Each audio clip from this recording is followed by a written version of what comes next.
universe is self-tuning itself. It likes to be observed. And so observers emerge not because there's carefully chosen constants of nature, but because if they were not carefully chosen, then they would be learned to evolve towards being carefully chosen. 5 years ago, an unintuitive and startling result was dropped like a bombshell. Professor Vitaly Vanchurin of cosmology found a way to model the universe as a neural network where the learning dynamics are the physics. This has huge implications for what the cosmos is, what you are, and potentially what consciousness is, and its relationship to everything. As you'll see in this conversation, this is not another way of saying that you can use neural networks to simulate general relativity or the standard model. That's been done. Instead, the professor shows that the universe's own learning is the physics. What happens is gravity falls out. The Dirac equation falls out. Klein-Gordon falls out. The algorithm behind most modern AI, copacetically named the atom optimizer, implicitly carries a curved metric on parameter space. The presence of the curved space is essential for convergence. Space-time curvature is actually there precisely because it makes the universe's learning efficient.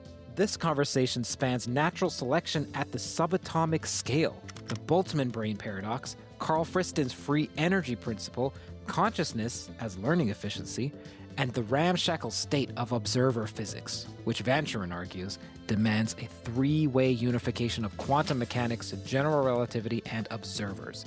My name's Curt Jaimungal, and on this channel, I interview researchers about their theories of reality with rigor and technical depth, even at the risk of limiting the audience, because this slow, meticulous, candid approach is superior to a fast, flashy, potentially misleading approach. The universe is a black box, but today, Vanchurin opens it. We'll definitely have a part 2, so leave your questions in the comments section. There's plenty more to explore. Enjoy today's episode of Theories of Everything. Professor, you claim the universe is literally a neural net. So not that it's a useful model. It literally is, ontologically. Justify yourself, young man. Okay, not so young anymore, but I'll try to do my best. Now, when you're saying that I claim the universe is a neural network and not just a model, if I did say that at some point, I want to take this back, okay? As a physicist, I am not, as a theoretical physicist or as a physicist, I am not allowed to say what the universe actually is. What am I allowed to say is what is a good way to model it. Because at the end of the day, I cannot really know or check or test, prove or disprove whether this is how the universe works. But I can test and check whether any given model, mathematical model, is good for modeling, some types of phenomenon. So if I did say that at some point or somebody misinterpreted, no, I always talking about what the good model of describing it, and at that point, I have to say it looks like it's a promising candidate. It's not a final. There's no final verdict yet, but it's a promising candidate that should be explored. Whether it is a good way, convenient way, compact way of describing phenomena in the universe using neural networks in there. Perhaps how exactly I wanna do it, we can discuss later.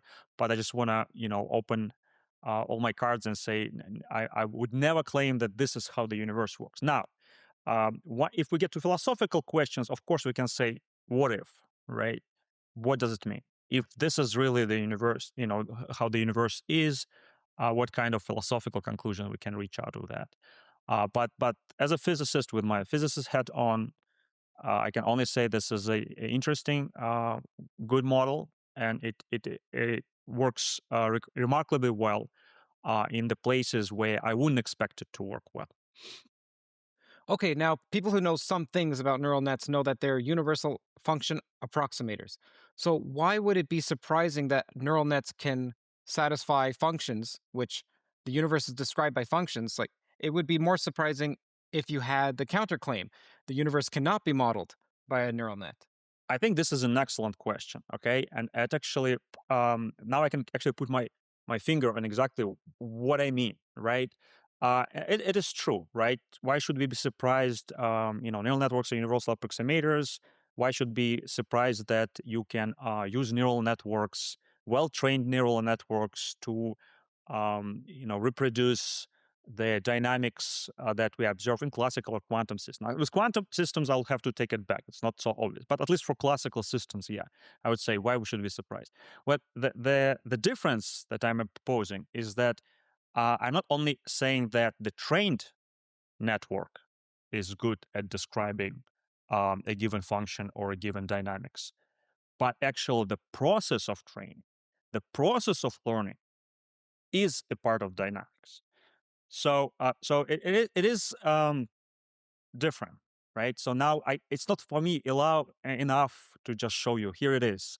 Here's a trained network. It describes well harmonic oscillator. No, because to train it, I've used trainable variables. I used some kind of learning algorithms, and that dynamics is not didn't disappear. It must be there. It must be part of me telling you why harmonic oscillator can be described by neural network. So if we remove learning, it's an almost trivial state. If we say no, let's talk about the entire dynamical system of neural network that comes with learning dynamics, that comes with activation dynamics, and can that thing together, combine thing, can that be useful model for describing the universe? Okay, and what learning algorithm are you using? Right. So now, at the very beginning, when I start, studying this subject, I just took the most popular stochastic gradient descent, and let's just see. It looks like the one that used little resources and still does amazing thing. For me, it was interesting that even a very simple algorithm can produce behaviors that we physicists don't have tools to describe. Okay, just because it's a learning dynamic. So that was like 5 years ago, and that was all, and it was already some very spectacular result would come out of this. With the collaborators, we've showed that quantum behavior can emerge. We can discuss all that later. Now I've learned more.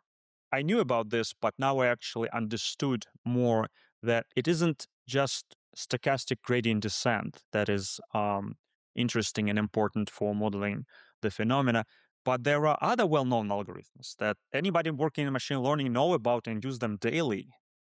Um, Adam optimizer. This is one example, and it works for many problems. It works much better. It has much better learning efficiency. You train your model, and loss function goes down much faster, right? So I wanted to understand more recently, why is that the case? What's the physical reason? What is the physical reason why it works better? But now it isn't just stochastic gradient descent, but it's a whole class of learning algorithms. We call it covariant gradient descent. Covariant comes from the physics definition of covariance that we can again discuss.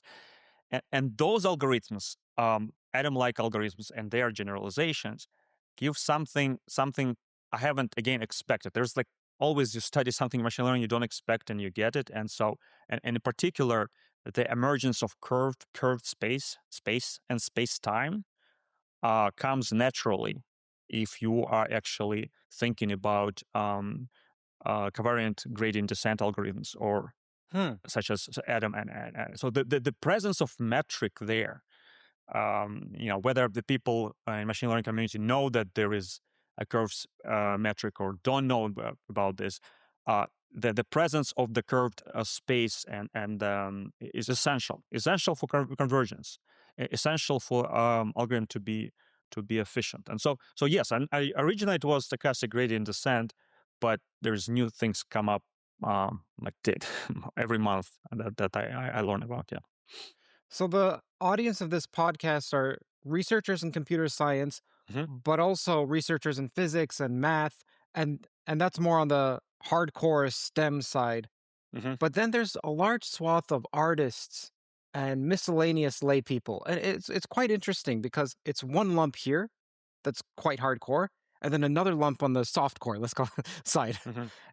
And it's interesting that the overlap is small. It just goes extremely nitty-gritty PhD level, or much more layman, wondering about ontology and philosophy and so forth. I forgot to mention there's also researchers in philosophy. Okay, to those who are not computer scientists, a neural net is what? What is the Well, minimum someone needs to know? right. I mentioned it earlier, but let me just uh, discuss it one more time.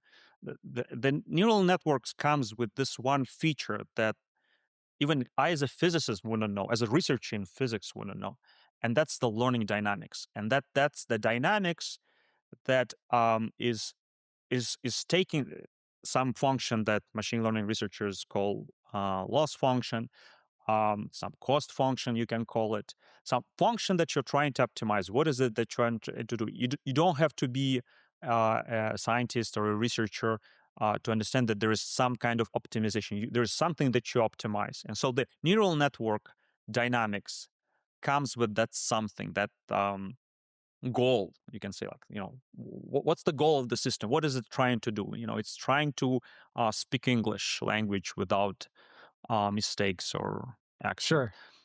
or it's trying to do speech to text recognition. Whatever it is trying to do, this is the difference. The presence of that objective function, this is the loss function, is something that essential, and that is, well, I'll stress once again, it isn't something we're used to in physics, and it is something that machine learning people are used in machine learning research, but not us. So I had to kind of try to get all of the nice experimental results, numerical results obtained from machine learning, try to use our toolbox that we use in physics and try to understand it. But yes, we are trying to tell this story to people who are not running models every day or writing equations every day. Then that's the difference. That's the difference. So you have a system that has this one boring dynamics that we know about before.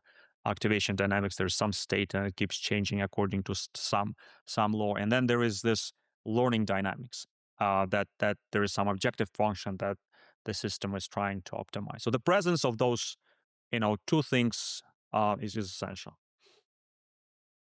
Now, for neural net, okay, well, firstly, optimization, physicists do know about it if they're doing any minimization of the Lagrangian or extremal point of a Lagrangian.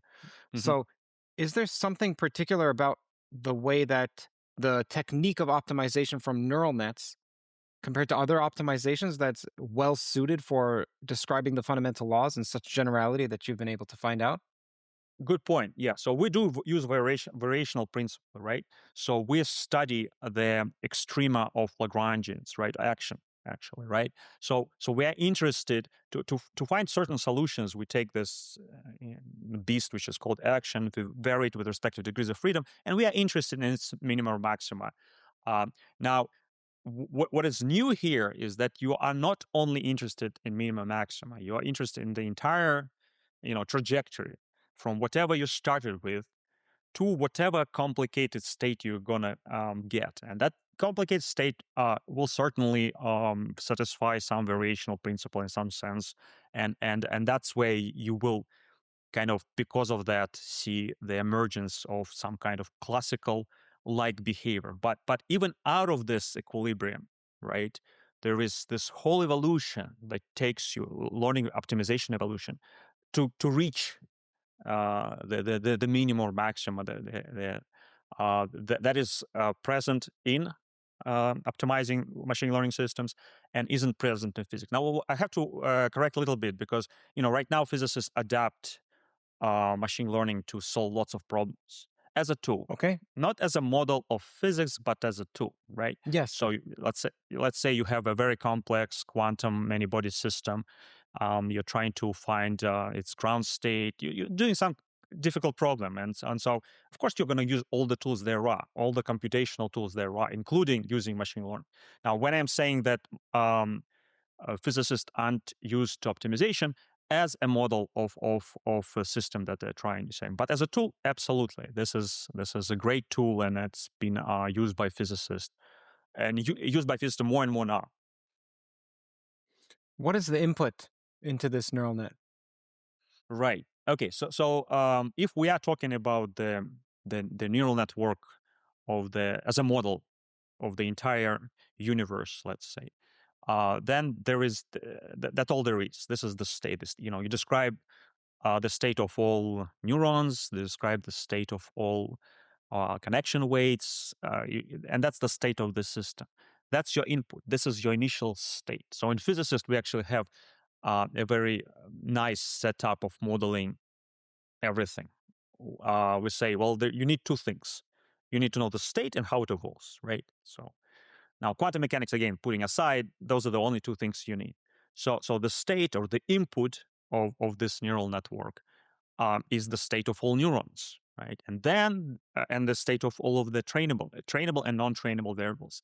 And then they evolve according to the one side activation dynamics and the other side the learning. So this stays. So this setup that physicists came up with, actually mathematicians have a much more general setup, dynamical system setup, right? Then they don't even bother whether the dynamics is Hamiltonian or satisfies some kind of constraints. There's like energy-like function. They don't care about that. So what I'm talking about, it is a dynamical system, but it isn't a dynamical system in a sense where you restrict yourself to classical Hamiltonian-like dynamics. In traditional physics, the input may be the state at time 0, and then the output may be the state at time t. In neural nets, let me just talk about an image classifier. So an image, let's say you're given an image of a dog and it's just a square image and maybe it's 20 by 20 pixels, and so it's 400 pixels. Then you have 400 large numbers as your input. I mean, if it's a grayscale. And then at the end, you want to know, is it a dog, is it a cat, is it a flower, or what have you? So however many categories you have here is your output. So what is the input on this side? Is it the whole state of the whole universe? And then the output's the whole state of the whole universe again? Very good. What is it? No, but very good question. Again, this is, so now you have your, now we'll keep switching hats. So now you put your machine learning hat on and said, okay, here's like, I understand what you're talking about. And I'm saying no. So in this sense, the entire network with the input and the output, before you even started propagating your image through and figuring out whether it's a cat or a dog, this whole thing, the state of all of the degrees of freedom, is the state of the system, not just input, the whole thing. Now, in the case of the cats and dogs classifier, it happened to be that there is, in your problem, there is a clear distinction. What is you're calling input and what is it that you're calling out, right? So there is a kind of a flow of information in this direction. But this is just because you set up your network that way. You didn't have to do. You could have used recurrent networks. You could have used a lot more complicated loss functions. So, for example, in this case, your loss function would be, well, did I get it right? Is it a dog or 0 or 1 at the end? But it is just you're talking about restricted class of machine learning problems. In this case, the information really flows in one way. Now, if we have the entire entire universe described for a neural network, it may happen that at some place there is like only left going wave or right going wave, where information only goes one direction. But that's because of the kind of initial conditions that you set up, not because your network cannot start up with some other states. And so imagine in your example with the cats and dog, imagine that the 0 and 1 that you got at the end, you loop it back to the input, right? And then now it may not do something that you want it to do, but it will run. You will get this, pixel changing one of the pixel in the what you call input, and then going through. So in this case, still the whole thing is input at previous time step. So probably better call it the state of the system in the previous time step, and then once one step of activation took place in the next time step, and then another step of activation took place the third time step, and so forth. And that's kind of time evolution of the activation dynamics. And then there is learning, right? So then you have to upgrade your weights, which is a game, and you can just keep going, keep activating and learning. This video is sponsored by Shortform. If you want a free trial and an exclusive $50 off their annual plan, then go to the link in my description, shortform.com/TOE. If you're like me, you've encountered books that are so dense, finishing them is actually just the beginning. Shortform helps with that. Their book guides go far beyond pastiche summaries. They critique, they add context, they include interactive exercises, and connect ideas across authors. Take Gödel Escher Bach or The Master and His Emissary, two of the most demanding reads in consciousness studies on the popular market. My method is I read the guide first, then the book, then I read the guide again. So it's a triptych of engagement that cements understanding, better understanding for me. The GEB guide maps recursive structures in a way that exhibits intellectual pleiotropy, where one insight branches into consciousness, computation, and self-reference simultaneously. Shortform covers philosophy, science, and psychology, ipso facto, the intellectual core of this channel. They publish new guides weekly, and subscribers vote on what books get covered next. Their browser extension, Shortform AI, summarizes articles and YouTube videos with a single click. Go to shortform.com/TOE for a free trial and an exclusive $50 off your annual subscription. That's shortform.com/TOE. Some of the key equations in physics are general relativities, so Einstein's field equations, or Dirac, or Klein-Gordon. I know that you're not able to, with your words, say how you derive them exactly in such a way that is rigorous, but we can, of course, point to your papers and lectures on screen right now. But either way, can you just walk us through as much as you can with your words as to what you started as your input and how were you able to get these as outputs? Sure. Let's start with the field theory. So we'll know very well that the standard model of high energy particles, high energy physics, is very well described by the a collection of fields. And so if you want to get that physics out of your mathematical framework, you want to show how fields would emerge, how we would get fields out of it. Now, it's a difficult task. So let me just put it right away, and it's not something that I can say, well, here it is. I get quarks, 3 generations. I get everything, and it's simple, and I can like write one paper and go home. No, it's not even close.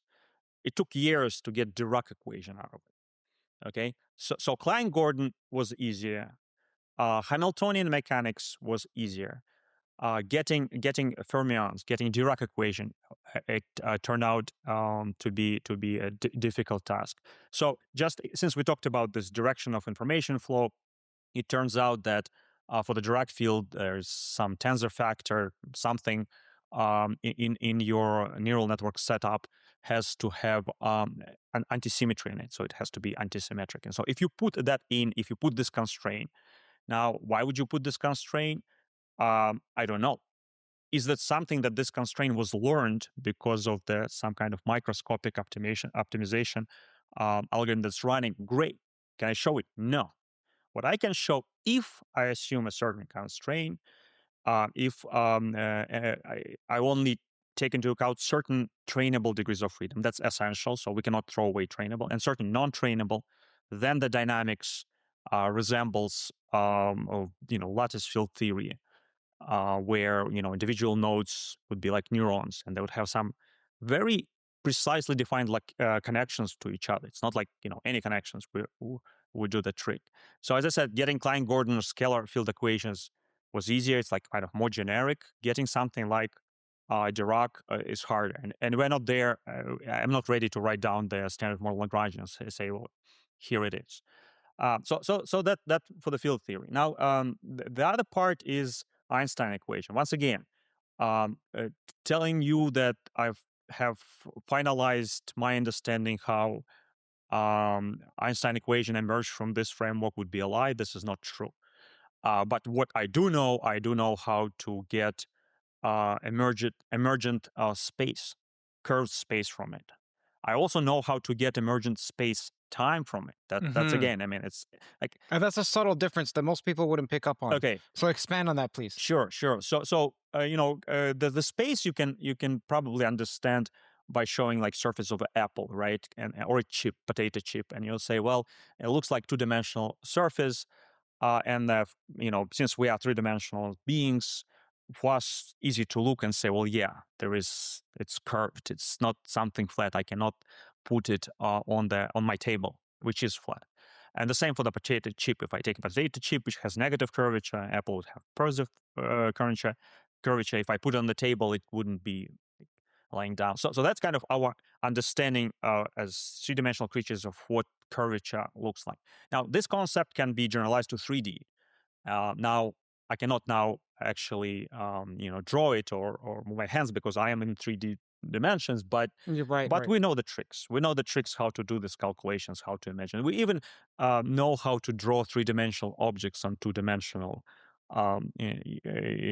pieces of paper. So it's not so surprising that we are able to carry out calculations in 3D. And so when I'm saying the 3D curvature, I mean the three-dimensional space which is curved, and that turns out to be actually not some feature of this theory. It is should be a feature of any theory of everything. So if your theory doesn't produce in some limit emergence of the curved space, then you are against Einstein, and of course this is one of the most beautiful theories that we have, and we cannot just throw it out of our considerations. Okay, so that's three-dimensional space.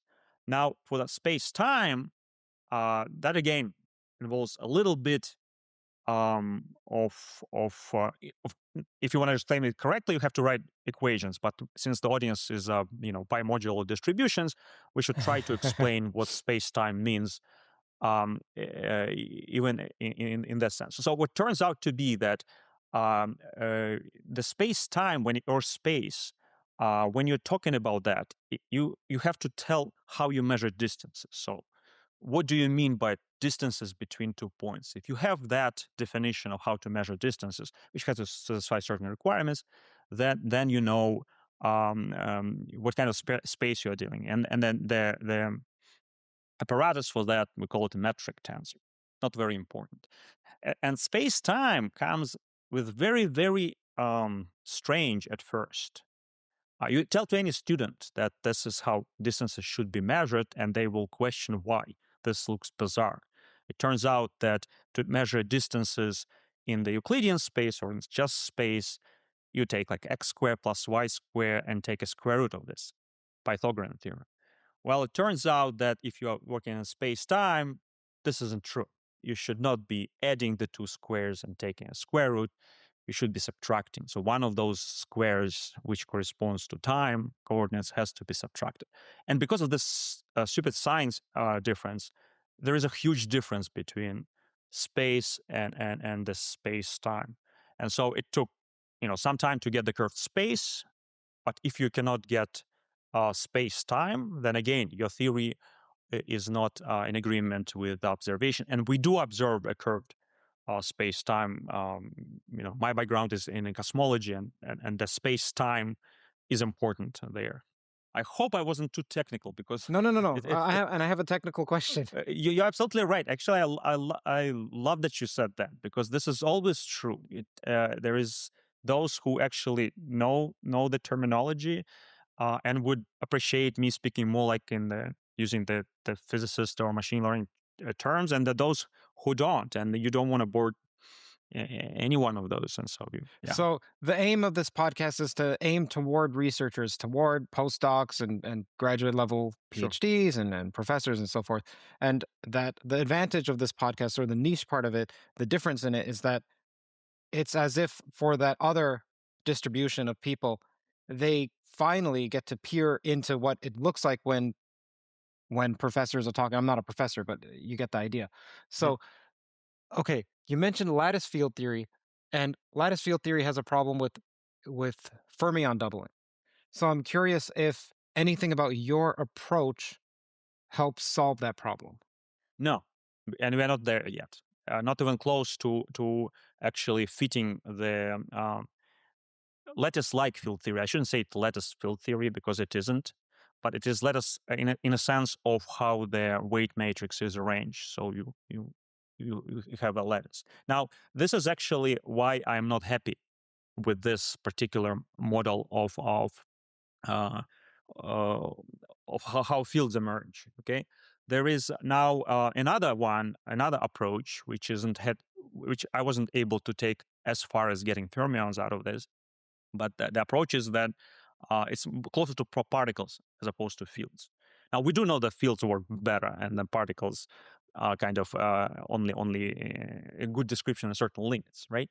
But so speaking of that, a second approach is neurons or some subnetworks. They behave like particles in the emergent space, and that emergent space is the space of actually trainable variables. And I already mentioned Adam-like algorithm, and so machine learning people would say, okay, now I know that Adam comes with metric and there is curvature.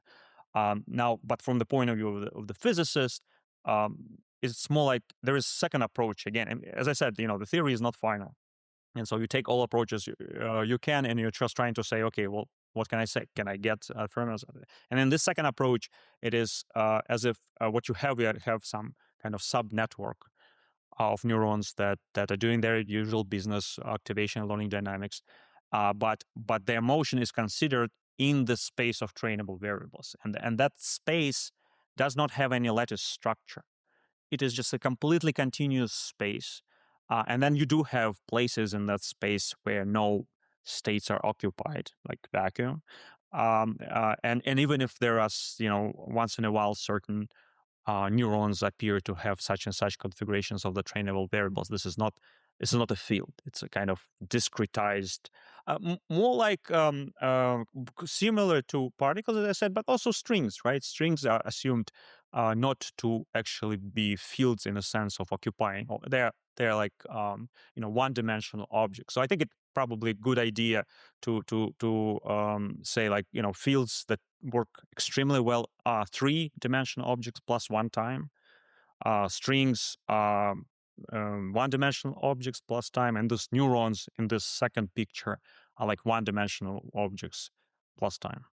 Oh, zero-dimensional Right, object right. plus time. Yeah. Okay, I think what will be super useful for people if on screen right now, the video editor will place in what a neural net looks like in terms of Sure. where they're giving tutorials on what neural nets are.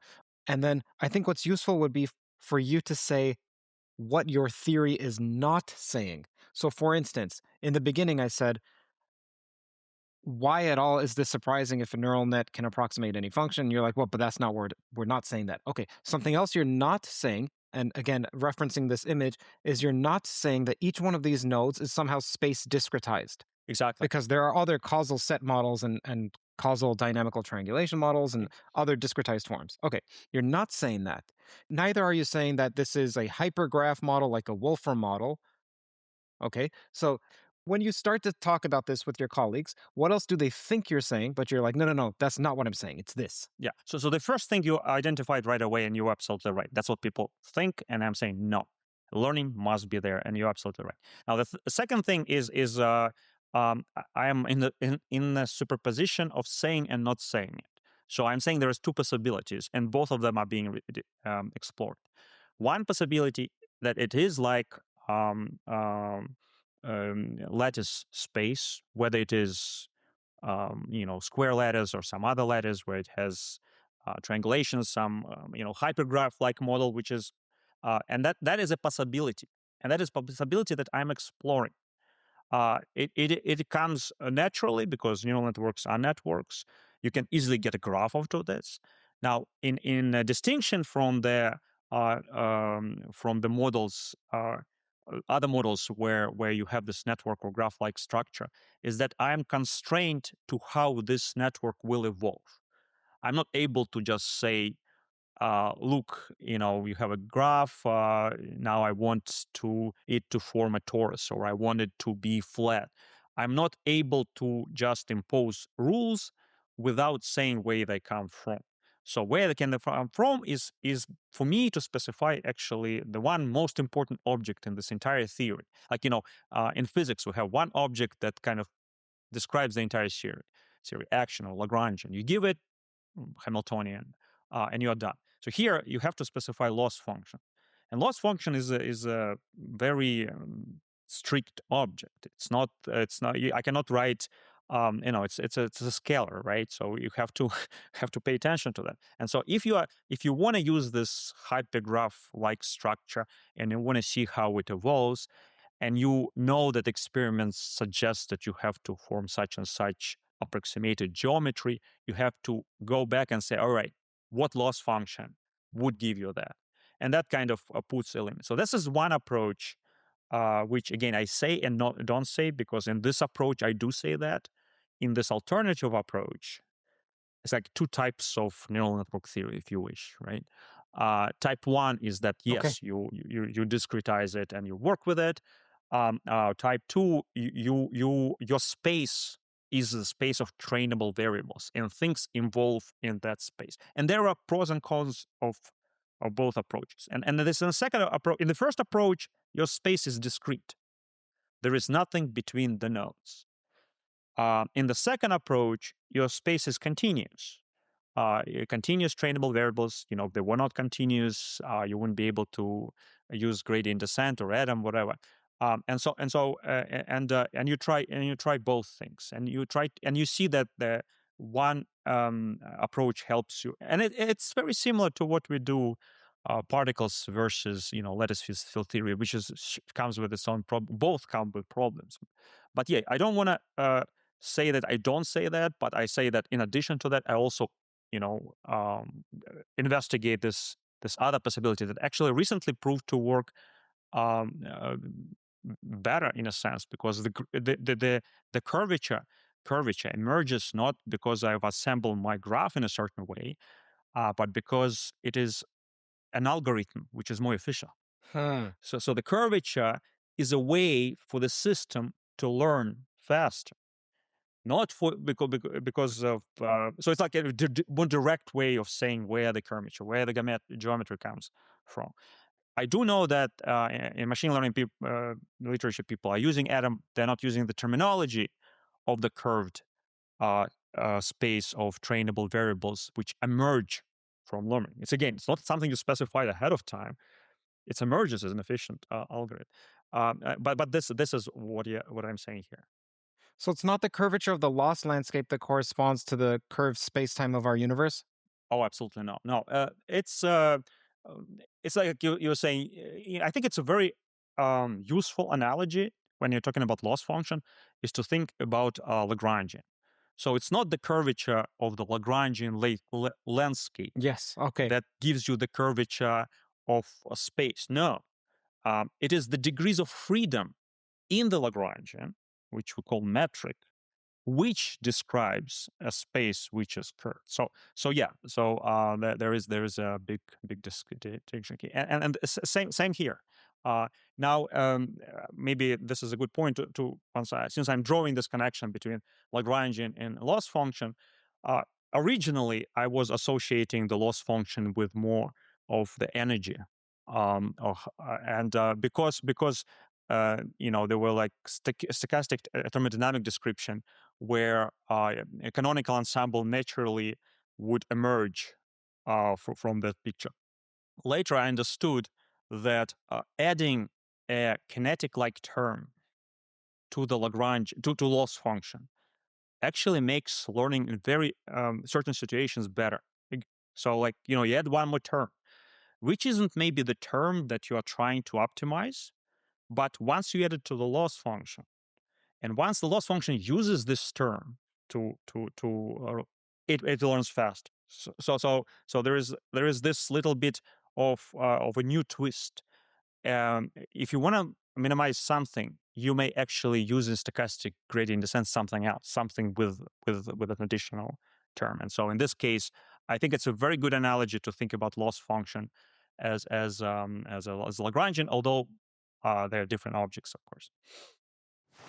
The Economist covers math, physics, philosophy, and AI in a manner that shows how different countries perceive developments and how they impact markets. They recently published a piece on China's new neutrino detector. They cover extending life via mitochondrial transplants, creating an entirely new field of medicine. But it's also not just science. They analyze culture. They analyze finance, economics, business, international affairs across every region. I'm particularly liking their new Insider feature. It was just launched this month. It gives me a front row access to The Economist's internal editorial debates, where senior editors argue through the news with world leaders and policymakers in twice weekly long format shows. Basically, an extremely high quality podcast.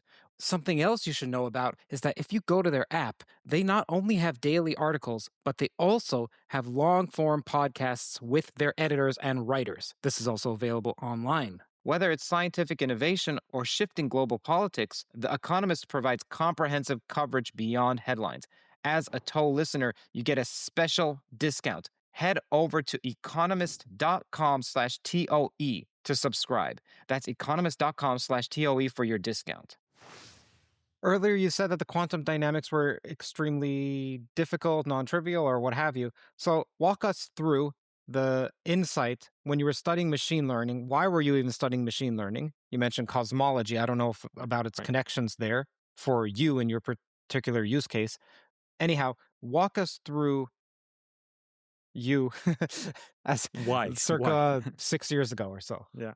Okay. So 6 years ago, I was on sabbatical leave. So when you're on sabbatical, you can do whatever you want, right? So first, I finished the project that I was interested in at that time, and that had to do with certain dualities of quantum mechanical, strongly coupled systems that I thought would be a good candidates also to describing curved spaces and quantum gravity um, aspects of that.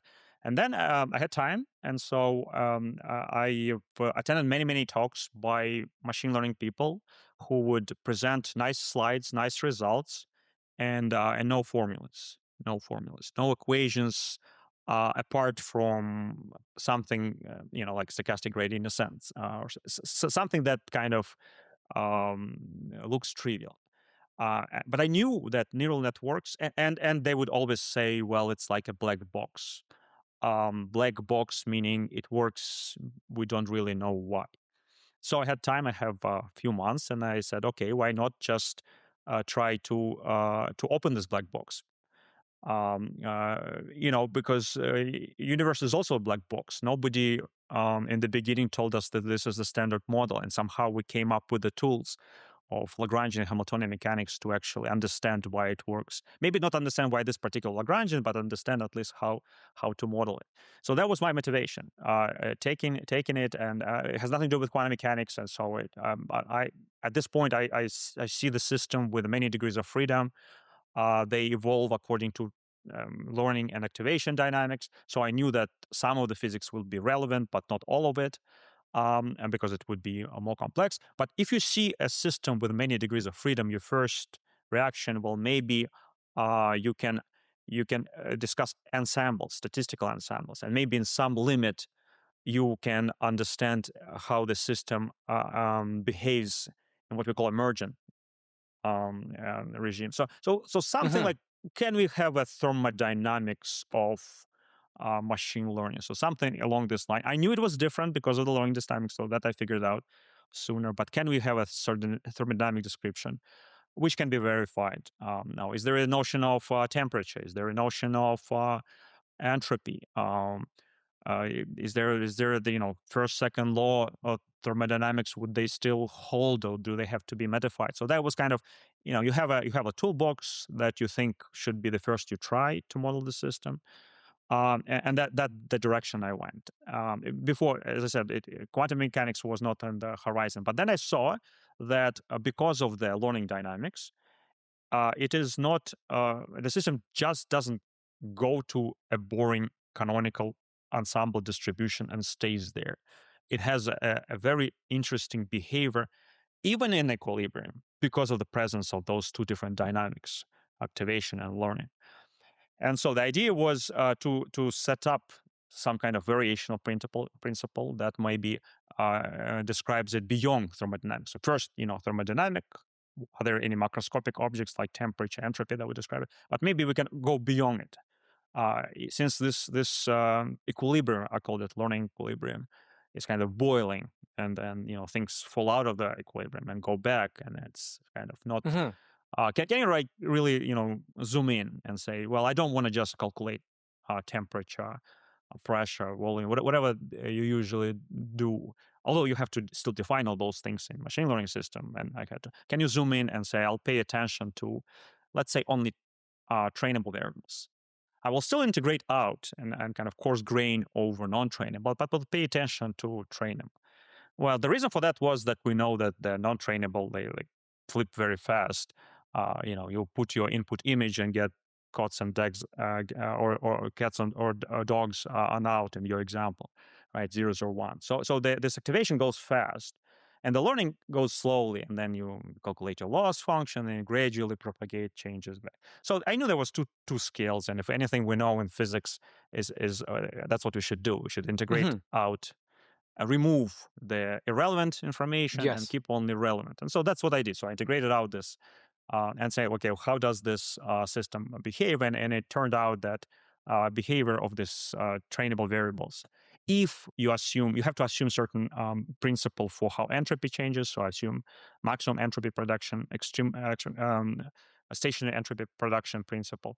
But if you assume that the equations you derive from that are the Mandelung equations. Now, Mandelung equations, again, those who know, but those who don't know, it's close to quantum, but it isn't quantum. So there is still this step of, quantum is a theory where you, what propagates is not the probability, but the square root of probability, and that's the relevant degree of freedom, and that comes with this quantum phase complex numbers, right? So we all know that, and so if you only pay attention to the Mandelung equation as your limit, this isn't quantum yet, but it gives you a hope. So maybe you can actually understand why this complex phase would emerge. What is the physical meaning of the complex phase? Not like exactly quantum mechanics, but maybe as an emergent quantum mechanics. And then I collaborated with Katznelson, and he correctly pointed out that we need the discreteness of the phase for this to work. We don't have to call it a phase, but something has to be discrete. Something you change discretely, and your loss function, let's say, doesn't change, right, much. Or the dynamics doesn't change. So that's what the meaning of the complex phase. You rotate it by 2 pi, and you come to the very same point. Right. So having this within the system, and it's like having H bar. Having something that is like, without this, it isn't quite quantum yet. Although in certain regimes, your system. And so it took this little extension to the original derivation of Mandelung equation, like almost classical quantum equations. And that came from very interesting picture suggestion that we made, that actually you can explain it to artists, to anyone, okay? So you have your system, a learning system, and yes, you pay attention to trainable variables, and then yes, they follow almost a Schrodinger equation. But for it to follow a Schrodinger equation, the system has to have access to a bath, to a reservoir of neurons that it can borrow. It's like, external resources. You run your machine learning system, but you say, well, if you need, here is few more, neurons you can use, you can plug in. If you don't need it, just give it back. And so if you have this access to the system, in physics, we call it grand canonical ensemble. You move from canonical ensemble to the grand canonical. So if you do have that, if you in your algorithm, you provide that option. Whether it is option that you provided by, actually programming it this way, or whether it's an emergent phenomenon, because, there is an emergent phenomenon that certain neurons stop working and start working, stop working and start. If you do that, then it turns out that you do get a Schrodinger equation. In some limits, again, it's not an exact Schrodinger equation, which means that in certain limit it should be violated. But with that little twist, with this space of neurons that you can kind of hire, like you hire to do some work, and then once you don't need it, you put it back. With that, your dynamics effectively becomes linear, because Schrodinger is linear, and described by Schrodinger equation. And then everything fell into places. And at that point, it was actually more than just a proposal for some abstract theory that in certain limit can describe Mandel-like equation, which isn't quite, but it is actually, you could see that, well, maybe this quantumness can emerge from it was completely classical system, you have to understand. So there's no, it's not the quantum machine learning, it's a classical machine learning, but with this little twist, it acquires this quantum-like behavior. I do want to get to consciousness. Before we get to that, I have a sort of a silly question. So in machine learning nowadays, there's a huge field of interpretability. So people want to peer into the black box. And it makes sense to some degree when it comes to LLMs because there's semantics underneath of what LLMs are trying to capture. So you're trying to understand what are the LLMs doing. But when it comes to the universe more abstractly here in your model, is our universe interpretable? Right. So let me start with machine learning, then move on to physics, and then maybe to more general answer to the question. So in the machine learning, the fact that we need to interpret how machine learning system work, what's happening inside, is essential. And I already said that physicists had dealt with this problem, and our tool was model the dynamics of this system, but then model it as a Hamiltonian system, or as a Lagrangian system. So that was our way to dig into the black box. Now, with LLM-like models, or with any other machine learning systems, you start with designing certain architecture. So architecture can be written also in a certain way that is interpretable, in a sense you will know exactly which blocks do what, and that would be similar to writing not just something that produces results, but something that produces results, and you know why it produces results, because there is a term in the loss function or in the Lagrangian, and if you remove that term, then it would produce different results. Maybe your LLM would not work, your ChatGPT would break. And so, and in this sense, this is a way to model and understand how the interiors work. So maybe this is the term that is responsible for math being right in the large language models. This is a term that is responsible for a good translation between certain languages. This is a term that's responsible, and then you can kind of concentrate on the term and say, okay, well, I don't like my LLM model is not producing, not doing good calculations of tensors, which it isn't. So if you look and try to kind of you do tensor calculus, all models I tried, they all at some point start producing garbage results, and so you have to kind of locate it. So there's certain tasks they don't know how to do, and maybe just the term that you have to tune in your loss function in the Lagrangian in the architecture. Now the same thing and this is interpretability. Like, how do we interpret? Why is it certain things work and certain things don't work, or what is it inside of the state of the neural network that is responsible for one thing and another? How to do alignment, right? What is it there that I can say to my neural network, and then in some sense it will align with my interest, with my loss function. Yes. So we know how to do it with physics. I think this toolbox in physics can be useful to enhance our interpretability, to interpret how the LLMs work, how machine learning systems work. Now, and coming back to the physics, well, we can also should be able to dig deeper than just writing down a symmetry group and saying, okay, well, this is the standard model, this is it. We can start asking question, why is it that the case? What is it? Because in this description, the field theories on everything we observe on macroscopic levels are emergent phenomena. They would come from some microscopic loss function where, just to throw one example, maybe each neuron wants to minimize entropy. Or maximize certain local loss. So if he wants to minimize entropy, it's not a good idea to connect to all neurons, because then it will be chaotic. Every next time step will be chaotic. But not connecting to anything was also good. So maybe neuron individually on a macroscopic level will try to find some. And then there'll be some kind of RG flow where this microscopic loss function would give rise to more macroscopic behavior. And then we would say, okay, well, at this level, it is described as a standard model. But the flow doesn't stop there. And then you go, okay, biology level. And a lot of work that we've done, again, we may touch upon this during discussion of consciousness. But there again, I mean, it doesn't mean that at the biological level, it should be the standard model that governs the correct description. But so you if you can identify how the interiors work, you can kind of RG flow it and understand how things work. Now, and for the more general audience, this is just a way of saying we are describing the universe around us, and depending on the scale on which discuss, the different languages are appropriate, more or less. So, on a very microscopic level, the language is maybe neural networks. Now, on the bigger level, maybe the right language is field theories. Interesting. Now, even bigger, genotype or phenotype, and then even bigger. And so you should not be surprised in this approach that on each level there is just a different language which is correct for describing certain on each scale, on each energy, different configurations, there'll be different languages which are more appropriate. So that's kind of what we are saying here, and it shouldn't stop here.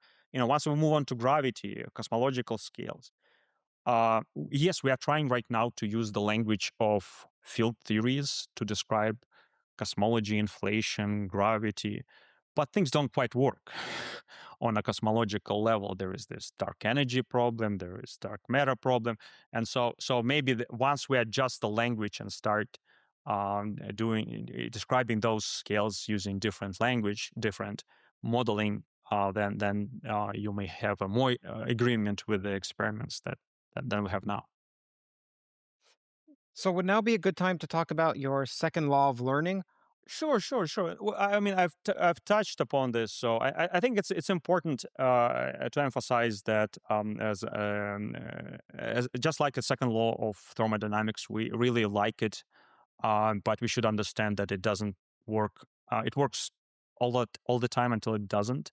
So we should not take any macroscopic laws should be taken with a grain of salt. So, but nevertheless, it is useful for many different calculations. And so, the second law of thermodynamics tells that the entropy should grow, and then if you really take it literally, then you'll have hard time explaining the emergence of life. You'll have hard time explaining many biological phenomena if you want to be honest. Now, if you want to Wait a moment. Why would you have a difficult time explaining the origins of life? Because it's always that global entropy increases, but you can have local. Right, but okay, but if you're only talking about global entropy, there is just one equation. There's one number. It's not very interesting. What's interesting is and okay, it's increases or decreases, doesn't matter. What really happens locally, because in a thermodynamics, it says you have any subsystem big enough, and the locally entropy will grow. And so instead of just having one number in the entire universe that you've observed that grows, what's more interesting is to pay attention to what happens in the different subsystems and then explain how the entropy and how you define the entropy. It's also because if you talk about gravity, it's very important to think about how you actually define entropy. This is now you have a space that is curved. Now, if gravity pulls things together, wouldn't it mean that the entropy decreases, right? So you have kind of before they would be distributed everywhere and they pull together. Now, naively, you would say it decreases, but then you say, "Well, no. I'll define entropy a different way. I'll patch the problem so that it doesn't." But again, if you only pay attention to one number that you want so badly to increase, then okay, let it be. I'm saying that the usefulness of second law of thermodynamics that can be applied for many subsystems, very successful. And then but there are certain things that with this you will have hard time explaining. And as a cosmologist, I have to say, we have one beautiful theory in cosmology called the theory of cosmic inflation, that is kind of is hopeless. It doesn't know what to do if you try to assign probabilities for observers to emerge, and if you use the usual classical mechanical or physical approaches and trying to calculate what's the probability of a certain observer to emerge. Is it easier for us to go through this, inflation, than galaxy formation, than biology formation, or it's just easier for us to form Boltzmann brains that are floating in the empty space with the memory of us thinking that we are on the meeting right now. And you will see that in this very successful otherwise models of cosmology, you will see that there very often you get the answer that all this correct, what we think is correct, it just gives you a lower probability. It's higher probability for you just to nucleate out of nothing, and that's called the Boltzmann brain problem. So no, it's once you first of all, once you enter gravity territory, cosmology, you have to be careful about what you call entropy, and then there is this problem of defining probabilities for us observing what we observe. So, people employ different ideas, one of which is anthropic principle. Well, let's put that in mind. So maybe we should not be just a random point in space, because if we were, we probably would not be observing what we're observing now. Maybe we should only look at the places that are actually tuned for life, smart enough observers who can ask those questions. Anthropic principle. To be clear, the anthropic principle is different from an entropic principle, which is good point. Very Okay. good point. Actually, it's a lot of confusion about that, and partially because because entropy is used in those conclusions. But you're absolutely right. Anthropic meaning with an A, starts with an anthropic principle, and that's people. Many very large fraction of physicists don't like the principle. They disregard it as non-scientific. Now in cosmology, that was kind of a only game in town. Now until Lee Smalling proposed his natural selection approach, which is I think closely related to what I'm trying to say. Interesting. And with the only twist, I'm actually giving a mechanism. Yes. A mechanism of how instead of a universe being fine-tuned for life, it is self-tuned for life. So you start with whatever you want, because universe is learning. So it consists of learning subsystems, and the learning subsystem, and they all try to learn what around them in the most stupid way. Because of that, you are not tuning anything. It is self-tuning itself. It likes to be observed, and so observers emerge not because there's carefully chosen constants of nature, but because if they were not carefully chosen, then they would be learned to evolve towards being carefully chosen. And so giving you a physical mechanism of how ideas that were and actually Lee Smalling told me that this idea came before him. There were philosophers. There's always any idea you describe. There's always some philosopher in the past who said the same. Okay, so Sure. those ideas were, of course, but here you can actually say what the mechanism is for this to take place. And then in the comment section, there'll be, and this philosopher is predated by the Vedic texts. Yeah, and there's always someone before. Yeah, but I don't think there is competition here. It's just with every new time you rediscover something, what you're trying to do is trying to make it more rigorous using the tools you currently have. So, there were no machine learning systems 100 years ago. There were no neural network dynamics back then. Yes, but now exactly. we have that, and so those are the tools. Can you use those tools? Well, speaking about the tools, there's a little problem that kind of maybe unique, maybe not. Many times physicists came to realization that new tools are needed. Right? Einstein is a great example. Who would have thought that curved spaces or Riemann geometry is important for modeling the universe? Nobody. But Einstein came around and said, no, this is the mathematics you need. You need differential geometry to describe. So, but at least at that time, there was already a body of work way you can just take this framework. With neural networks, situation is a little bit different. We have so much experiments, so many experiments. So every time you are amazed by what a neural network does, it's an experiment, and not so much of the actual theory of you being able to actually predict ahead of time, yes, this architecture will work, and no, that will not work for such and such reason. So that's kind of the theory is a bit behind here, which is like perfect playground for the theorists, because I can set up experiment, write down my theory, and then test it experimentally, numerically right away. So that's great. Okay, but that's a little diversion from. I want to get to where you said that the universe likes to be observed. We're going to get to that, and we're going to get to consciousness. But before we do, I recall you saying that natural selection operates on the level of subatomic particles. Am I shaky in my recollection? Not from this conversation, but somewhere else. No, you absolutely. It may have not been in this conversation that I said that. I certainly wrote about it in the papers, and so this natural selection, like where by natural selection I mean the more useful configurations of networks survive because they help loss function to be minimized better, and the other configuration will not survive. So in this sense, natural selection, those architectures that are useful for learning will stay, and those who are not useful for learning will be removed because they are not their loss function is not as low as should be. So in this sense, yeah, but it doesn't work just on the level of particles, elementary particles. Remember again about this analogy of the right language on different scales.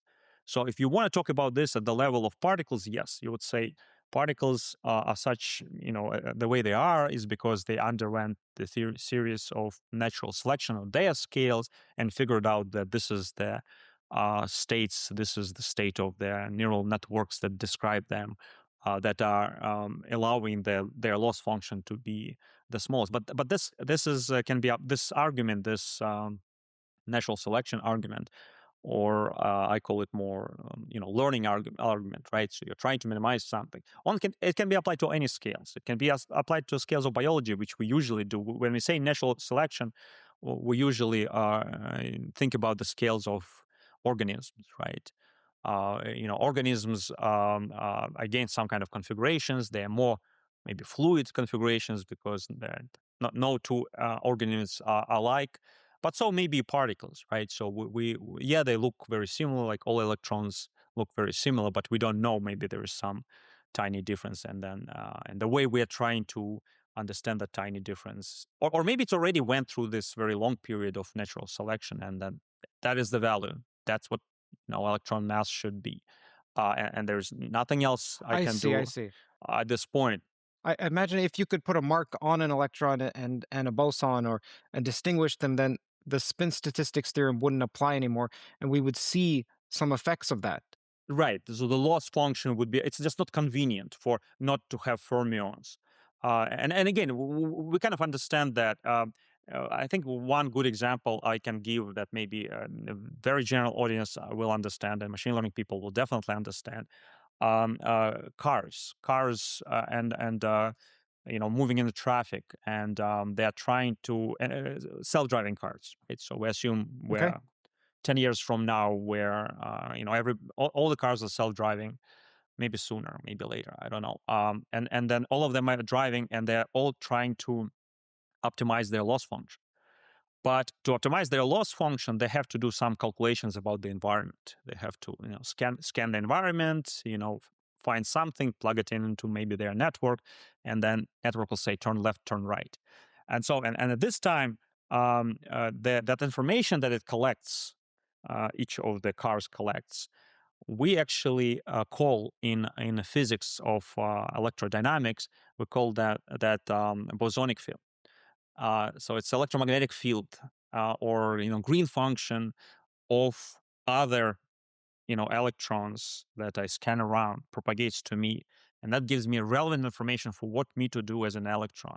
Or cars scan around for other cars, get that information and say, okay, that's the relevant information to me for me to make left, right turn, or accelerate. So in this sense, cars are like fermions. They are advanced enough to be able to process not the state of the entire universe around them because they are tiny, but relevant information for them to optimize their life. And if they would be doing something else, they would not behave as an electron, and that would create some kind of unstable behavior, and this whole system would not work as it should. So just like all the cars converge to some all self-driving cars are using the same software just because that's useful. Electrons kind of using all the same software of how to navigate an electromagnetic field. So this analogy maybe helps to think about electrons as self-driving particles that have already established what is the best. Maybe they haven't established it exactly, and so there's still internal degrees of freedom. There's spin and there are other things. So in one circumstance, I will be doing this and the other that, and the same for the cars, right? So you will have different cars driving in UK and US, right? Because left side, right side driving. So the state of the self-driving softwares in the cars would still have to be different. Have to agree. Yeah. But other than that, a lot of similarities in describing those cars would be, and that's the same for. So if it's useful, this is a correct analogy. There's a structural similarity between the cosmos, if you zoom out far enough, and neurons. And some people use this to suggest there's a cosmic brain. Now, I want to talk about what you're not saying. Are you not saying that? Or are you saying No, that? absolutely not. I'm sorry if I interrupted you, but No, that's I'm not great. saying that. Okay, it seems to me like this comports with your theory. So it Mhm. would seem like you'd be like, oh, that's great evidence for my theories. Maybe, maybe not. Yeah. So both of the things that you said are true. So first of all, I'm not saying that because I haven't confirmed. No, visually I've confirmed they look similar, Right, right? So we've exactly. all done that. There are papers of people who actually try to do statistical analysis, which is the right thing to do, and statistically showed that there are certain things that are similar. There is a well-known critical-like phenomenon where you have some kind of scale invariance that is observed in the cosmic web and observed in the biological networks. Hmm. So now I haven't mapped out exactly the dynamics of the galaxy's formation and how all this would come around. I've only done calculations suggesting that self-organized criticality or critical state is something that you should expect to see in a learning system, and it's a good thing for a learning system to have criticality. So there is Interesting. so this calculation that tells you yes, criticality is good, and then you can say it and say, okay, once it's good, doesn't this confirm the observed criticality in the brain activity or the observed criticality that we see? Yes, but this is indirect evidences. So maybe this is actually we are talking about this cosmological like scale where the system performing very slowly, maybe some kind of very complex calculations, or maybe we're just saying it slowly, but actually doing some important learning task. So yeah, so because of the, I do not say that usually. I show those pictures when I give public talks, but I do not say that I've done enough rigorous calculations for the structure formations to say that this is. I know how to do those calculations, but there's just only 24 hours a day. Yes, you have a rare quality where you will assert something and then say, and here's why it's either not fully the case or I don't believe it, or here's the limitation of my own model, and here's the counter evidence. I haven't seen that in almost any of the people that I interview. Okay, so I also hated that when I was a student because even when you're a student and you come to the class and then they tell you something that they've been taught and they take it without actually trying to question it. I think this is a horrible quantity. We physicists actually can do better. I think I don't remember who exactly said that, but we should be doubting everything. So we should be doubting our own models, our own calculations that other people had done. Even if 100 people come to you and say that general relativity is wrong, it doesn't mean it's wrong. And we know all that story when the 100 physicists wrote a letter to Einstein signing that saying that general relativity is wrong. And his reply was brilliant. I mean, again, you don't need 100. If you have a point, well, show me a point, and I will consider it. So yeah, I think this is the quality that you absolutely must. You have to show all of the good and bad things about. Because I've thought about this. I mean, of course I've tried to answer it. Don't have all the answers. So I think this is more honest and correct way of doing this. And we should be doing it not just with new theories. There are a lot of problems with existing theories. Classical theories are not as pure as they thought. There are divergences and things we don't fully understand, and we should be telling people and students about them when we discuss all this. So don't put anything under the rug. That's kind of my approach, because sooner or later the smarter people will find what's under the rug, and that's certainly very, very important. With that out of the way, and thank you for that, by the way, let's get to consciousness. Is the universe itself in your model, with the universe being the neural net, conscious? Okay, very good question. And of course, I get this question all the time. Now, here is my maybe a bit longer answer, but I think I need to say that. You come with the mathematical framework, new mathematical framework, which is very rich, which is it relies on neural networks and the learning dynamics, and you're trying to use that to describe some phenomenon. This phenomena may be physical phenomena, like we talked about, or the phenomena that people are discussing in other branches of science, like consciousness. So they already have a term for something, and you bring a toolbox. You don't, in this toolbox that I have of learning theory, there is nothing that I would call consciousness. But I'm trying to use it to describe what people mean by consciousness. And I can have many attempts. So I may suggest something, and they will say, well, this looks like not a good definition of consciousness because here's the system that we all agreed, 100 of us agreed that is conscious, but your system, your definition tells it it's not. Then okay, then either I say, well, maybe you should adjust your notion of what consciousness is, or maybe I should adjust my definition of consciousness. And both ways are fine. Now, my definition of consciousness comes from how I understand it, how I can build it within framework that I understand, mathematical framework. And then this mathematical framework, system undergoes learning dynamics, and there are three macroscopic things that are directly related to learning that I can calculate. So one of the things is how fast system adapts to the new data set, to the new environment, how fast it learns. So this is I can actually calculate it as the decay rate of the loss function. That sounds to me more like intelligence than consciousness. Right. And well, okay. So, but then I say, hold on the intelligence because I have comment about that as well. So, and then I'll say, I wanna, as a hypothesis, call the risk rate of decay, how fast I want to call it consciousness. Now, maybe it will be wrong, but I will call it because I come with a new framework. In this framework, I can calculate this. But I say right away, there are two more things that are also macroscopic, and some people may relate it to things related to consciousness, but I would relate it to intelligence. And I would say actually three things contribute to intelligence. If you judge a learning system, how well it behaves, then there are three quantities you have to calculate. One is how fast thing learns, and I call it consciousness. Maybe you would call it intelligence. Second thing is how low does the loss function go asymptotically? If I had infinite time, how will it go? Yeah, it may learn fast, but then just stop. So I would say, okay, that's another ingredient that is important.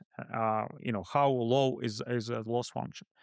And the third one is once it reached this asymptotic loss, it's not going to stay there. It's going to be fluctuating because that's what learning activation dynamics. You just don't stop. You never stop. You're always in this learning equilibrium. And sometimes loss goes a little bit up, down, so you always fluctuate. So how big are the fluctuations? So then I have a learning system, and I can calculate three things: how fast you learn, how good you learn if you had infinite time, and how stable what you learn. And so I would say that because of that, those three things, I actually describe what I think is intelligence, not just one IQ number. No, three things. And then you can have different people. Some people learn very fast, but they stop. They are not learning more and more. Their loss function is halted. Other people may take very long time to learn, and then eventually they end up knowing all of the differential geometry and quantum field theory, what's not.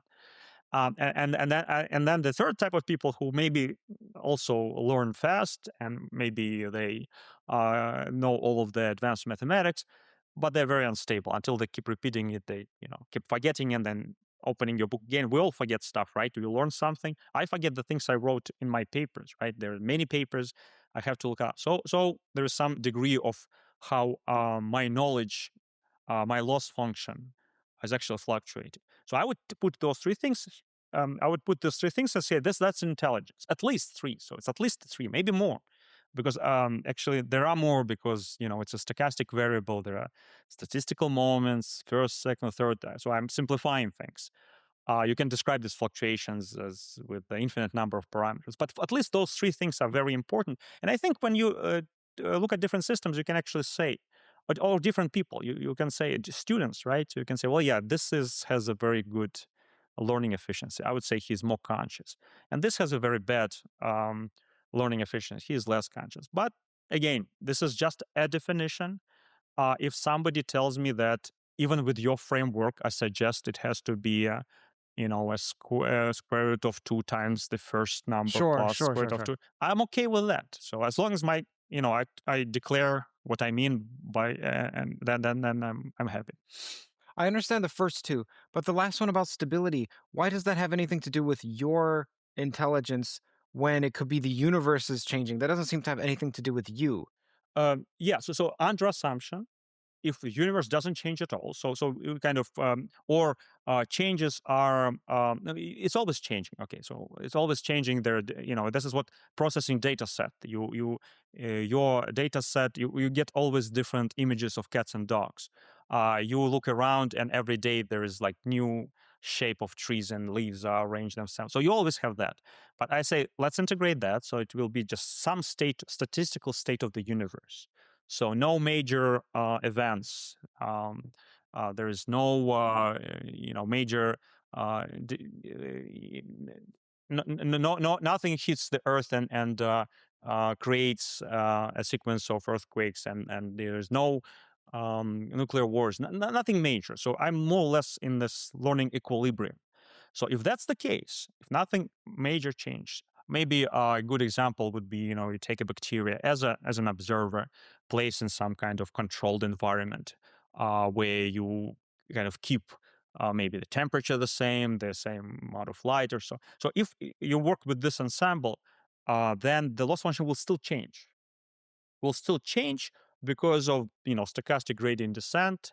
Now, sometimes our bacteria is the light appears on the left, then it moves to the left. Maybe it appears to the right, or in the opposite direction, it moves to the right. So there are some changes, and it always updates its new its trainable variables to if why it would do that, because if the statistical state would change, I would be able to adapt. So kind of that your ability to adapt is actually backfires on you.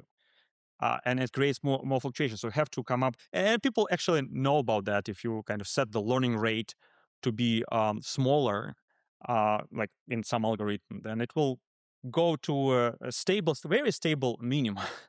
but it will not be as good minimal. So these fluctuations should not be treated as a bug. It's actually a feature to get out of the local equilibrium, and so that happens all the time. Yeah. Am I correct in saying that you said at some point that we need to unify not quantum theory and general relativity, but quantum theory, general relativity, and observers? Okay, so most physicists tend to think of observers as coming from the physics, something emergent. Why do you think that we have to unify these three at the same time? Right. So, and most physicists will tell you biology somehow will, emerge from once I have string theory completely done and quantum gravity quantized. I call it wishful thinking. There is no evidence for that other than we think we kind of putting things in one way of saying putting under the rug. We're just saying if something is complex, well, yeah. But if I do long enough calculations, if I have long enough time, that's how it's going to work. And I don't, for example, one example, most physicists are convinced that quantum mechanics plays no role for how, for consciousness, how we function, how our brain works, right? So yeah, makes sense. Microscopic objects, why would quantum mechanics? But we have no, proof for that. We have no, and I think it is more wishful thinking, again related to how the second law of thermodynamics is wishful thinking that it has to be really working right. So I don't think so. But the other answer to that is that the fact that observers are very special and should how be understood, I think realized by most physicists who pay attention to two important problems in physics. One important problem is the measurement problem. So every single physicist who actually seriously thought about foundations quantum mechanics, not the person who is just doing shut up and calculate type of things and like following the manual of the, but who is trying to understand the study problem, will necessarily realize that there is a measurement problem. Measurement problem is about this third postulate of quantum mechanics that is very new, because in classical physics, all we need is state and how it evolves. Here you need state, how it evolves, and how it is observed. So that's one. And then you kind of have to say something that maybe there is something an additional to quantum mechanics that you have to describe. Maybe it is an observer. Observer may play a special role. And if that's the case, if you realize that quantum mechanics is incomplete and the measurement seems to be playing a special role, then you are stuck with trying to describe it. Now, another problem in physics that comes around and also has to do with observer is cosmology. It's called the measure problem. Essentially, more or less a different problem, but more or less the same complication coming from observers. So if you're trying to assign probabilities to different observations in cosmology, what should be the right probability? We discussed the Boltzmann brain problems. It's a part of it. So you have to specify the rules. You have to describe how to deal with observers. And in both cases, if you actually think about this, the complexity comes from the fact that we are trying to put observer into the system. So when observer is outside of the system, we all know what to do. We know, there is a Hamiltonian, how to describe it. Once you put observer into the system, so this is, for more general audience, people know about Schrodinger cat problem. So if you put something and then a Winger's variant problem, and so if you start putting observers inside, things start to break. And is it important that the observer is conscious? Right. So at this point, no. There's something fishy about observers, but we don't have a model of observers. So once you say, okay, let's, some people would claim, yes, consciousness is important, and they have their own definition. I say it's important to model observer. So if you want to put it inside in the system, then you really want to model how it behaves and model not just saying, well, maybe some kind of emergent phenomena of biology will happen and maybe some kind of wave function collapse will happen. This isn't going to work if you're trying to do the calculation. So my answer is yes, observers are very important. And that's why you really have to describe them if you want to do calculations, even separately in quantum mechanics and gravity. And more so, and maybe because those two problems persist in cosmology, where is the gravity, and quantum mechanics, where there is the measurement problem, maybe the solution is actually try to understand how observers work. And then once you understand that, the both theories may some kind of be unified, and their observer would be modeled as well, because it seems to be the problem with all of the with both theories. Which again, you can certainly put it under the rug. You can stop to ignore it. Maybe elephant is in the room is everybody knows it's there, but we are trying to look the opposite way. And I'm as you said, like I see this elephant, I say, well, it's there. At what point do you imagine observers entered into physics? Is it at the Planck epoch? Is it prior? So in this model, everything is conscious. There are observers everywhere. Every subsystem is an observer. Some of them are efficient observers. They have efficient architecture, so the loss function, falls down. Some of them are stable observers. They've already reached the very low value of the loss function.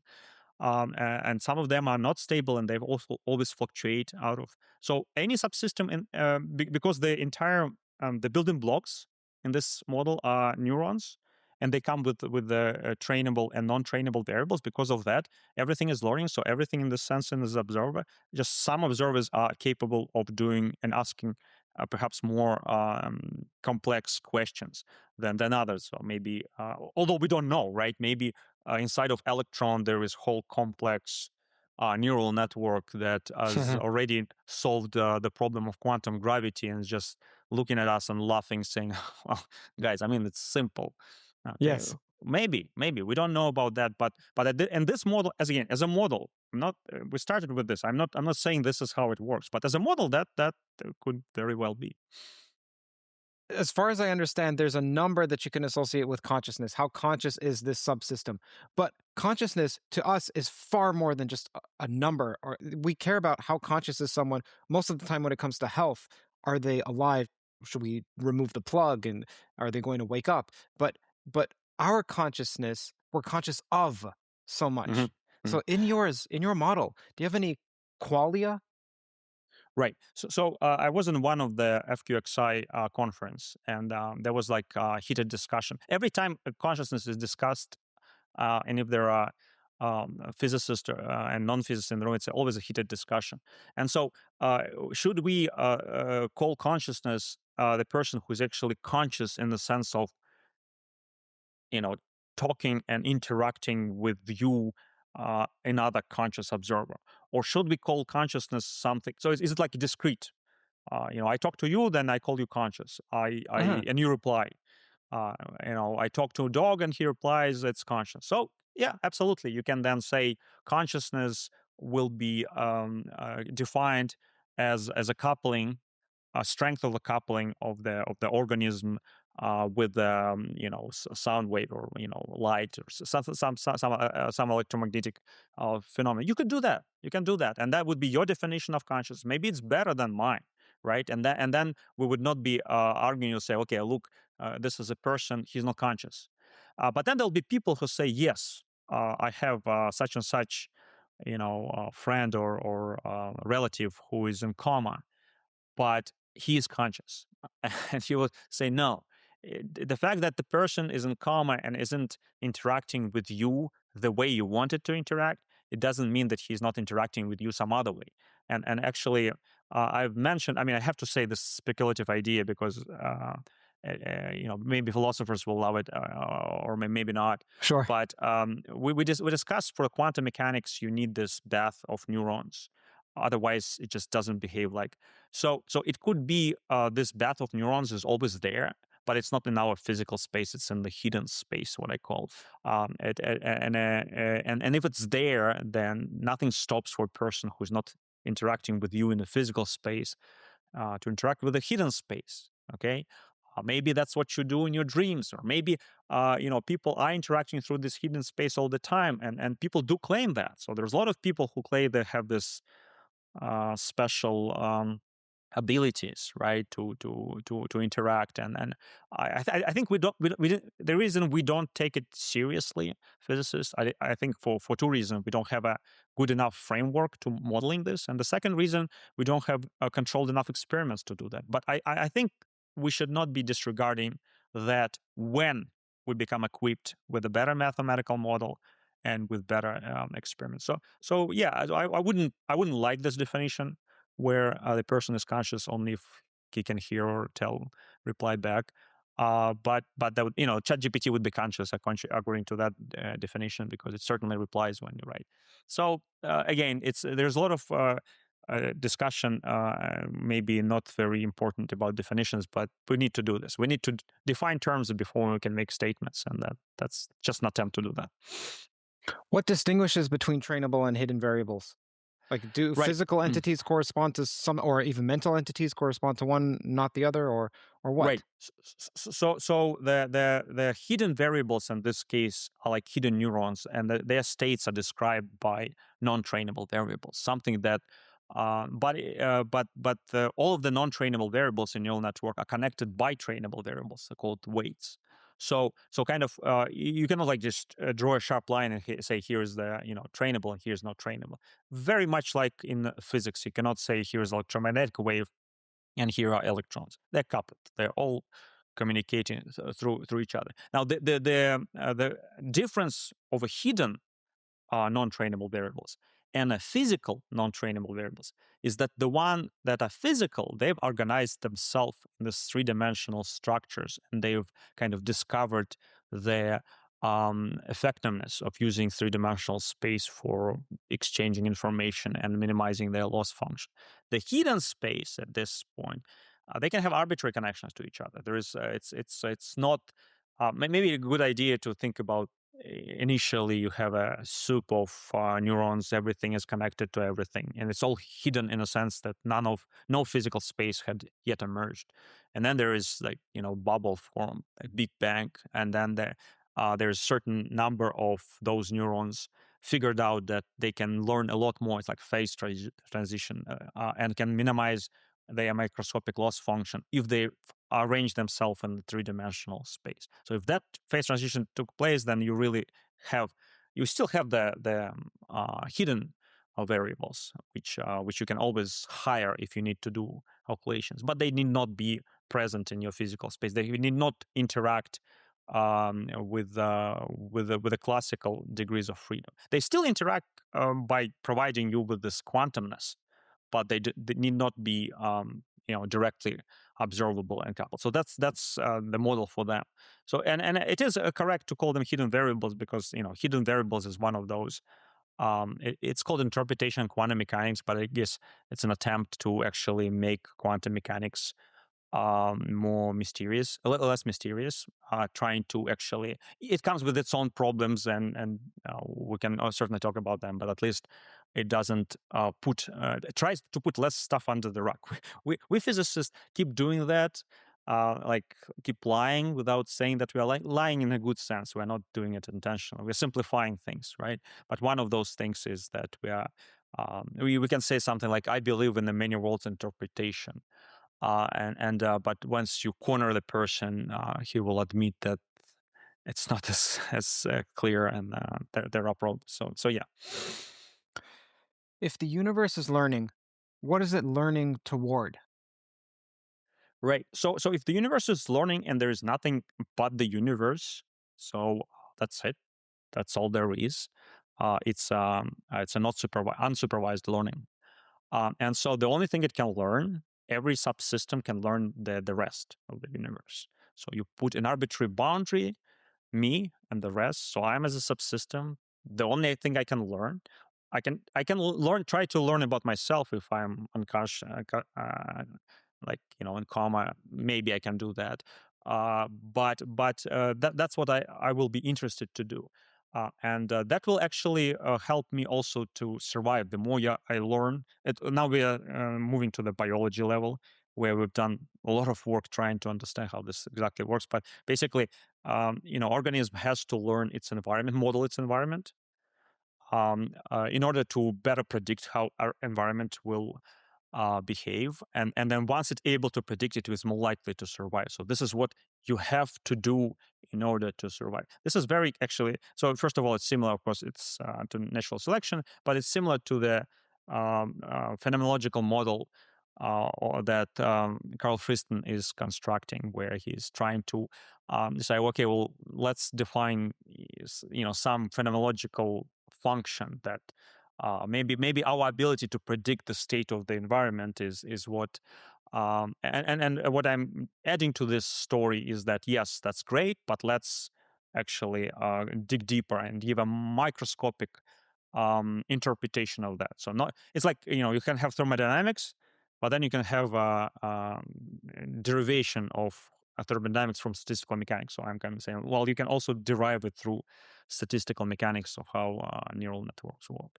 So that's the idea. So then coming back to your question, every subsystem is learning the rest, right?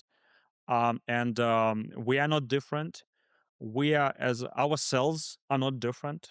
That each cell is learning how to fit best into the organism, and so that optimize its own loss function. And the society isn't different. It's only it's still learning, but on different scales. And so language is how we describe it, changing. Addressing to the physicist audience. There is a RG flow. There is the loss function changes as you start renormalizing and generalizing the concept of neurons. So in a small scale, it can be fundamental neurons. On a bigger scale, it can be subnetworks like particles. Then you can have something like cells, people, civilizations, and societies like that. If I recall correctly, your second law of learning is that learning efficiency is proportional to the Laplacian of the free energy. Is that correct? In it's just like in standard physics, we can derive thermodynamics in a very simple limits. We can, unfortunately, we physicists are only good in doing Gaussian integrals and doing calculations for a very simplified system. And for those systems where you can simplify, you can do those calculations. You can show that it's related to a Laplacian of the free energy, where the free energy is actually defined microscopically as you start with energy-like function, which is a loss function, okay, and then from that you define free energy. You do not start it from the phenomenology; you start from microscopy. But in this case, in that particular limit, that was the answer. In more complex systems where we're not dealing with Gaussians, and in the critical systems that we discuss, we are not dealing with Gaussian. So there's many scales are important, and those limits things are much more complex, and you cannot really like give this formula and say it's exact. You I have see. to do either perturbative. So yeah, in this limit, Laplacian of the free energy was important, and more general, it may be have lots of corrections, or as you know, in the perturbation theory, it may happen that it's not just correction, but they're dominating everything, and then Yes, your zero thought is wrong.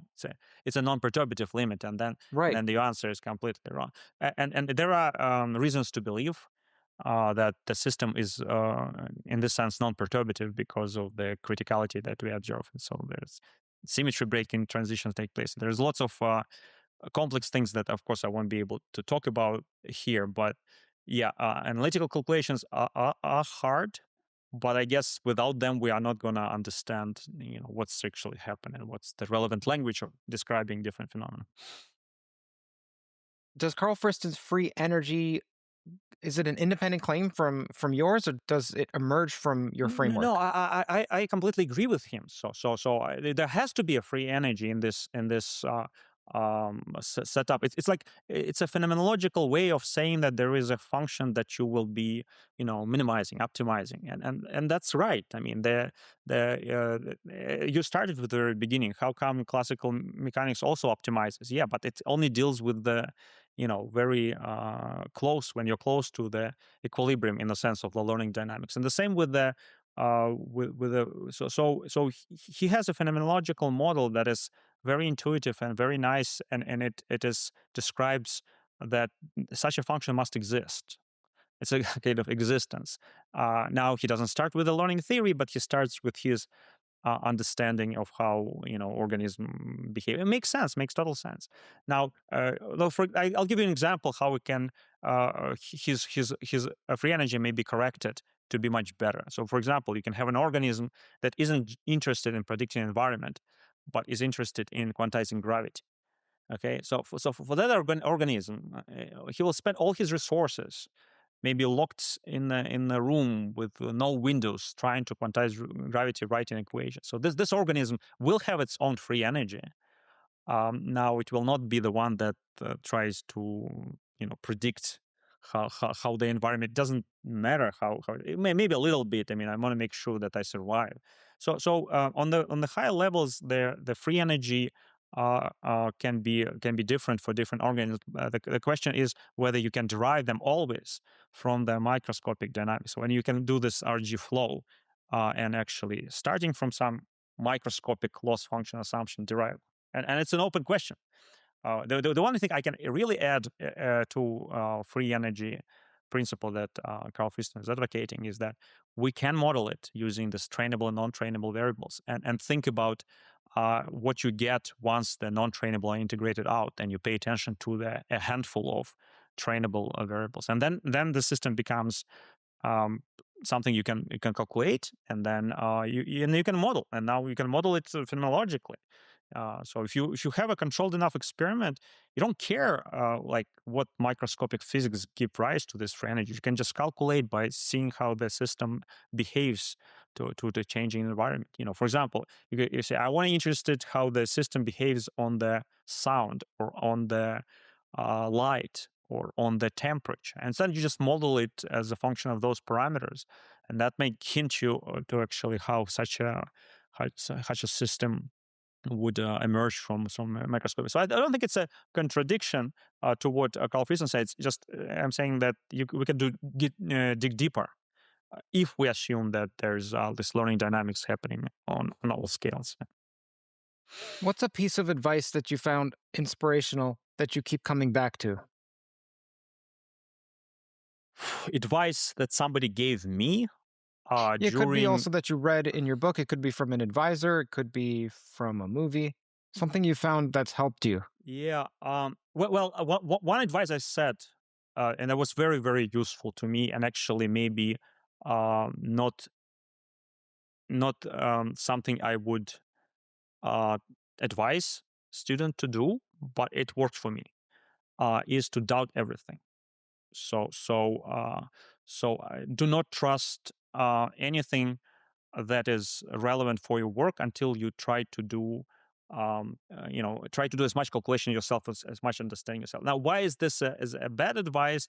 Is because it may not be optimal for a student who is trying to get professor position, tenure position, or whatever. If you are going to be doubting everything and doing all calculations yourself, you may just not. You will rubbish, right? Publish or rubbish. So that's a bad advice, but it is something I couldn't avoid. I could not to do. So once I figure out that there is no problem that I cannot solve myself, I said, okay, I'll be doing that. And of course, I haven't done all the calculations. The archive is full of the calculations I have done, but as much as I can. And then so doubting is I think one advice and doubting and also and that advice, of course, that I know about, more concrete advice that was given me by my advisor Alex Valinking. So he I would come every day with some new idea, and he gave me advice that somebody gave to him, and then I don't know how long it was, and the advice was, you come up with some idea, with some theory, with some equations, and then the next day you should try to criticize it as much as you can. So like you flip it, and like try to act as if you are opponent to that idea. Have this odd and even days of the. It's very helpful. Like really objectively look at what you have done and say, no, I don't like that you have done it. I'll try devil's advocate, right? So I'll try to disprove it, and find all of the problems with it. And that's why whenever I'm talking to you, I'm saying, look, I know why it's may or may not work. So I'm not trying to sell you, a used car, and without telling you that something is broken, because that wouldn't be fair. I wouldn't feel right, and I would be confident about the calculation that I had done. So yeah, constantly like flipping with this. Why is this wrong? Okay, one day is come up with ideas, do calculations. Next day, try to criticize as much as you can. And maybe like last statement here. Now, the ChatGPT is horrible in doing that. Or other language models. They tend to agree everything you say, and so my advice is push it into. If my advice not to use ChatGPT for correcting your work without you verifying it. So no, using it for correcting your work is fine. Using it for suggesting ideas is fine. Like it's it's an excellent tool. We just don't know how to use it yet. We are completely we are students of LLMs. Once we learn how to use it, but never trust or verify. We say in Russian. You should always verify it, and you should to the point that you redo the same calculations many times. Because honestly, how many times we make mistakes when we do calculations?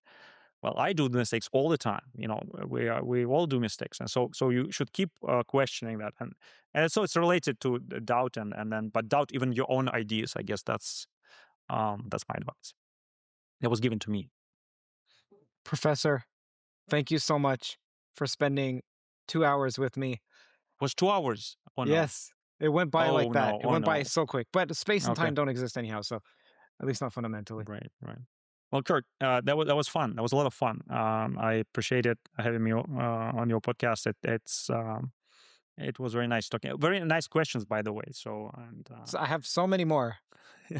Let me just full disclosure.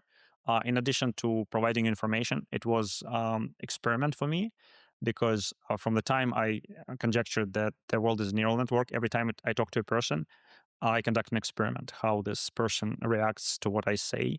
And so you've been a great opponent, a great person to talk to actually. A great guinea pig. Yeah, to actually. So I've been experimenting with you, whether you know it or not, and at some point when I will be constructing not just theory of biology, which we have done, but a theory of psychology, I might be using some of this discussion as experimental evidence of certain psychological phenomena. All right. I'll take that as a compliment. Okay. It is. No, it was really great. I mean, it's exceptionally. I'm very happy with the questions. It was very good. Thank you. I'm honest with telling this, that I've given interviews to podcasts when the people were not equipped at all with any of physics, lingua, or they just were pushing their own worldviews without trying to understand what I'm trying to say, and that was really a torture for me, because the point of the podcast, well, I think the point is to try to do both, try to understand what I'm trying to say, and then try to point me in the right direction. So that's what I appreciate, and I've had good experiences with people who actually done their homework, and then so it was obvious you have a physics degree, so that helps a lot, because at least certain things I may say between the lines, and you would put me back and say, okay, I'll clarify that more often. So that was very useful, and so I think that was thank you for that. So it was great. Great experience. All right. Okay. All right. Take care, sir. And I'm sure we'll talk again. The audience is going to love you. I guarantee. Hi there.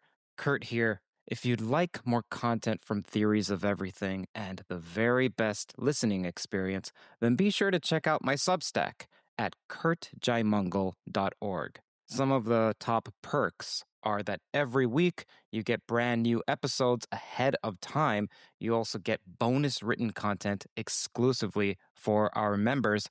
That's CurtJaimungal.org. You can also just search my name and the word Substack on Google.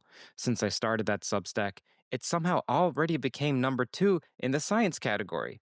Now, Substack, for those who are unfamiliar, is like a newsletter, one that's beautifully formatted. There's zero spam. This is the best place to follow the content of this channel that isn't anywhere else. It's not on YouTube. It's not on Patreon. It's exclusive to the Substack. It's free. There are ways for you to support me on Substack if you want, and you'll get special bonuses if you do. Several people ask me, like, hey, Curt, you've spoken to so many people in the fields of theoretical physics, of philosophy, of consciousness. What are your thoughts, man? Well, while I remain impartial in interviews, this Substack is a way to peer into my present deliberations on these topics. And it's the perfect way to support me directly. CurtJaimungal.org, or search Curt Jaimungal Substack on Google. Oh, and I've received several messages, emails, and comments from professors and researchers saying that they recommend Theories of Everything to their students. That's fantastic. If you're a professor or a lecturer or what have you, and there's a particular standout episode that students can benefit from, or your friends, please do share. And of course, a huge thank you to our advertising sponsor, The Economist.